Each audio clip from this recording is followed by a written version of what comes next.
東京メトロ東西線をご利用いただきましてありがとうございます。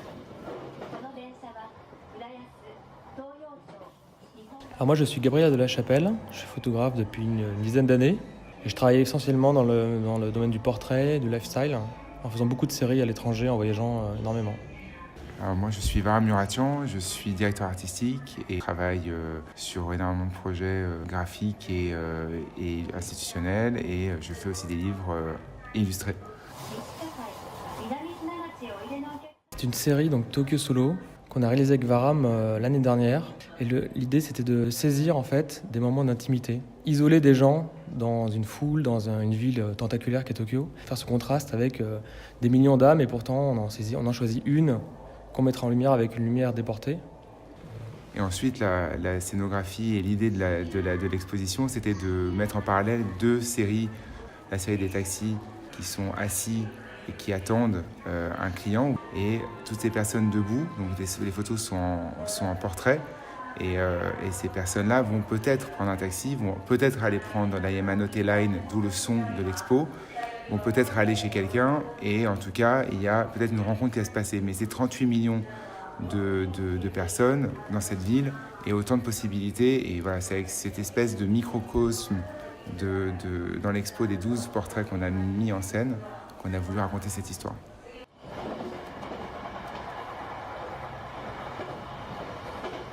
Alors en fait, c'est une technique que j'aime beaucoup avec une lumière déportée qui se situe assez loin de mon appareil photo.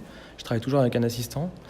Et c'est une lumière en fait, qui permet d'unifier les portraits, de leur donner une sorte de tonalité commune et en même temps de les transcender. Donc un simple portrait qui pourrait nous paraître totalement banal, là va prendre une autre dimension et paraître complètement différent. C'est toute une série de photos. En fait, l'idée c'est que le flash qui était au-dessus d'elle était aussi un moyen à un moment donné d'attirer son regard vers le flash. Au début, il avait essayé de regarder d'une manière un peu divine le flash. Donc il y avait ce moment où Gabriel devait choper ce regard en l'air. Et finalement, elle ne l'a pas vu tout de suite. Elle a fait une action. Et finalement, toute cette idée de regarder la lumière, on l'a supprimée. Parce que ça marchait beaucoup mieux dans des moments comme ça fugaces, où la personne est dans sa ville, en train d'observer. Et ce moment ce mouvement où elle prend ses cheveux, on dirait presque qu'on est à la limite de la pose où elle est consciente pour moi de cette photo et en fait pas du tout. Et c'est là où je trouve que c'est la beauté de ces caractères. D'autant plus qu'en fait je shoote quasiment, c'est pas une série de photos en fait que je shoote à chaque fois, c'est deux photos max pour justement pas que la personne s'en aperçoive. Donc c'est des moments de grâce comme ça qui se passent et qui sont d'autant plus beaux que je fais une photo. Alors pour le coup dans les taxis, quand ils attendent, soit ils dorment, soit ils sont un peu le regard hagard. Et pour les passants, là c'est vrai que pour le coup c'était plus compliqué, parce que c'est des gens qui attendent souvent, et on a eu plus de mal. On a trouvé pas mal, quelques personnes, mais globalement les gens sont sur leur smartphone ou sont souvent à deux. C'est assez rare de trouver quelqu'un seul qui attend sans rien faire en fait. Au Japon en fait, c'est un pays où c'est assez simple de le faire, parce que les gens peut-être s'en aperçoivent, mais font comme s'ils s'en aperçoivent pas en fait. Ils font mine de rien. En France, ça a été beaucoup plus compliqué ou dans d'autres pays. En tout cas, on a eu un laisser-faire et je pense que quand tu es venu à Tokyo, c'était un peu dans cette idée il n'y a que là qu'on peut faire ça.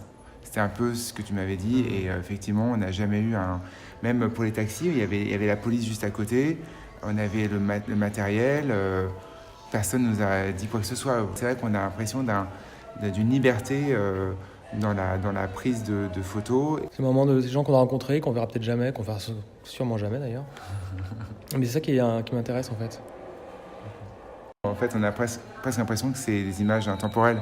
On ne sait pas si c'est là où c'est la mode en fait toujours des vêtements qui donnent une indication, mais on n'a pas voulu avoir trop d'éléments qui indiquent quelque chose. Donc c'est vrai que les portables, en les supprimant, on a l'impression d'avoir quelque chose encore plus d'iconique, je trouve. Ouais, puis en même temps, d'où les photos plus tard dans la nuit que 20h, 21h, était plutôt vers du minuit, 23h minuit en général, quand la ville commence à se vider, parce que c'est les derniers métros à minuit à Tokyo. C'est ça qui est paradoxal, c'est que ces photos de gens qui attendent seuls sont shootées à Shibuya, l'espace un peu hystérique de Tokyo, quoi. La volonté, c'était déjà d'isoler au maximum tout en ayant cette unité. On a essayé de créer une carte stylisée de ville vue de dessus. Donc en fait, on avait envie d'interconnecter ces photos et on a eu envie de les sublimer d'autant plus avec ce rétroéclairage des lightbox. Et on a tout un travail sur le sol, l'origine quelque part. On a voulu créer ce réseau-là de ces strangers, on appelle les beautiful strangers et les taxi drivers.